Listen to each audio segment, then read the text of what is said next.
The perfect chest-to-bar pull-up is a dream of many people, but very few actually achieve it.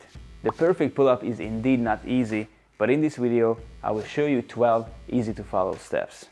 If you follow and complete these steps, you are guaranteed to do your first perfect pull-up. The first step is the chest pulls.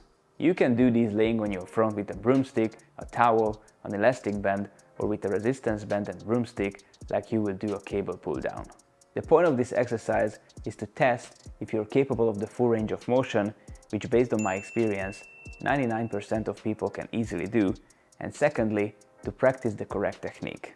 You need to pay attention to drive your elbows right next to your body, then behind it, while you're depressing and adducting your scapulas. The proper pull-up can be done with two techniques. With pre-activated scapulas, so depress them, then you pull with your arms, and eventually, as you're approaching the upper endpoint, you adduct the scapulas and touch the bar with your chest, or you start pulling immediately with your arms and you depress and adduct your scapulas on the way up. You can practice both in this simple exercise. The goal is to do 15 reps 3 times. If you got this, step to the next exercise. The second step is the scapula adductions. You can do this using rings, pull-up bar, or if you don't have any equipment, on the floor in rear push-up position. The point of this exercise is to adduct your scapulas in depressed position while you keep your elbows extended so you don't pull with your arms. This exercise is easy and simple, yet crucial for building the neuromuscular connections that many people miss. Therefore, even if they manage to progress with pull-ups to some extent, like pulling up to the chin level, or they can pull themselves up but can't touch the bar, it could simply be due to this deficiency. Do 15 reps 3 times of this exercise and 30 seconds hold on the top with maximal range of motion and control. If you got this, move forward. The third step is the scapula depressions in hanging. Here, the goal is to do scapula depressions with your whole body weight. This exercise is as important as the previous one for doing proper pull-ups. Pay attention to maintain the extended elbows, so don't pull with your arms, and do control scapula depressions in full range of motion. The goal is to do 15 reps and 30 seconds hold on the top 3 times. If you got this, step to the next exercise. The fourth step is the scapula pulls. This exercise combines the previous two. After depressing your scapulas, you should bring them closer together by pushing out your chest, as you can see in the video. However, an easier, smaller range of motion execution is also perfect for achieving pull-ups. Here too, keep your elbows extended and focus only on the scapula movements. In the beginning, you can do it with leg assistance. As I mentioned, the smaller range of motion is also great, as you see on this video. Just imagine that you want to touch the bar with your chest while keeping your arms straight. The goal is to do 10 reps 3 times and you can move forward. The fifth step is the 45-degree inverted rows. After mastering the scapular movements, you can now strengthen the pulling motion. The inverted row plays a key role in this, and it's important to properly master all the upcoming progressions. The inverted row can be performed on a bar or rings. I personally recommend the rings for maximizing the range of motion. Start from a 45-degree angle in passive hang. Bend your arms right next to your body while depressing and adducting your scapulas, and touch the rings or your fingers with the side of your chest at the upper end point. Of course, if you perform it on a bar, touch the bar with your chest. Here, your scapula should be completely depressed and adducted. It's really important to master this technique in this low intensity exercise and keep it in the upcoming progressions as well. The goal is 15 reps 3 times, and if you got this, you can move on.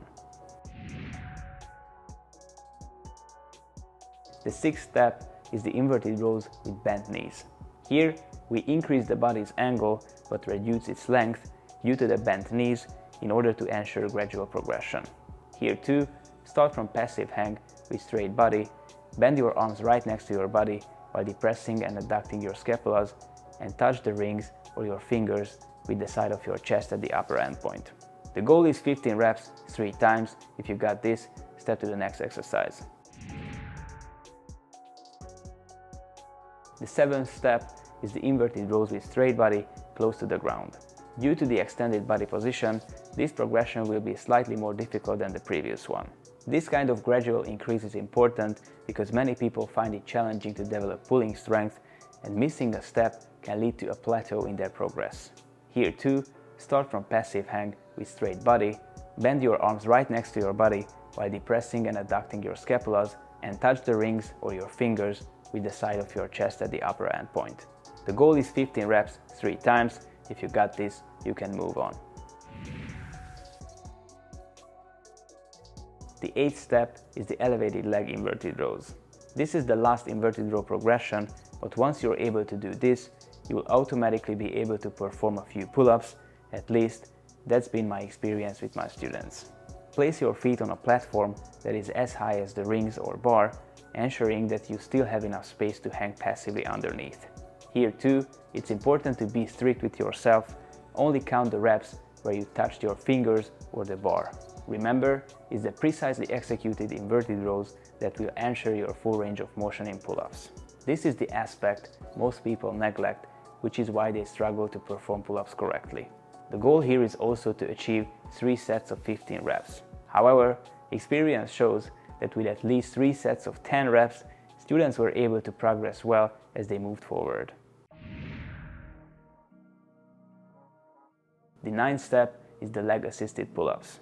As I mentioned, once the level of inverted rows with elevated legs is achieved, people are generally able to perform a few proper pull-ups. But if you want to be very gradual, it's worth going through the following steps as well. The leg assisted pull-up provides a wide spectrum of subjective intensity variation, as the exercise becomes easier or harder depending on how much weight you put on your legs. This progression is great for practicing the technique, but it's important that if you're practicing at such low intensity, the execution should be really perfect. Choose a lower bar and start in passive hang with your legs bent in front of your body as if you were squatting.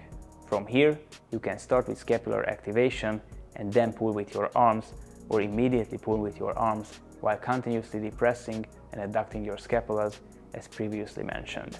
Bend your arms right next to your body and touch the bar with your chest at the upper end point, then lower yourself in a controlled manner. Assist with your legs to the extent appropriate for your strength level. The goal here is also 3 sets of 15 reps.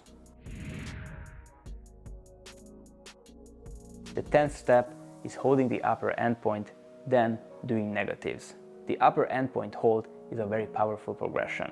If you have strength issues initially, you can do it with underhand grip, then gradually switch to a neutral grip if possible, and finally practice it with an overhand grip. Find a bar where you can easily get into the starting position, depress and adduct your scapulas, touch the bar with your chest, and hold yourself there as long as you can, up to 15-20 seconds. Once you're fatigued and can't keep your chest touching the bar, perform a slow, controlled descent into passive hang. When practicing, only hold the upper end point on the first repetition. For the rest, perform the negatives without a long hold after touching your chest. The descent should be at least 5 seconds. Complete 3 sets of 6 repetitions before you move on. The 11th progression is pull-up with elastic band. This is one of the most popular progressions because it provides a good sense of accomplishment and perfectly enables the realistic execution of pull-ups. This exercise includes a series of steps. You can use resistance bands of various strengths and slowly decrease the help they provide. Test and choose a resistance band that suits your level and practice with that. Step into the resistance band with 1 or 2 feet, start from passive hang, drive your elbows right next to and then behind your body, aiming your chest towards the bar while depressing and adducting your scapulas. This, of course, can be done with pre-activation or continuous execution. The goal here is 3 sets of 10-15 reps. The 12th and final step is the goal itself, the pull-up. If you have accurately completed the previous steps, then you should be able to do a perfect chest-to-bar pull-up. Your next question might be how to do more and more reps. You can find a video on the channel along with a very detailed summary of how to perfectly execute this final step. I've summarized all the key points in a 3-minute video which you can find on the end screen. I won't repeat myself here. If you're interested in more than just this series of steps and want to build your entire physique, involving every muscle group, get ready like a gymnast, click the link below and download the Gymnastics Method app in the App Store or Google Play Store, become a member and get access to our programs, tutorials, daily workouts and much more. If you like this video, give it a thumbs up, subscribe for more and watch the key points of the perfect pull-up or how to do more pull-ups on the end screen now.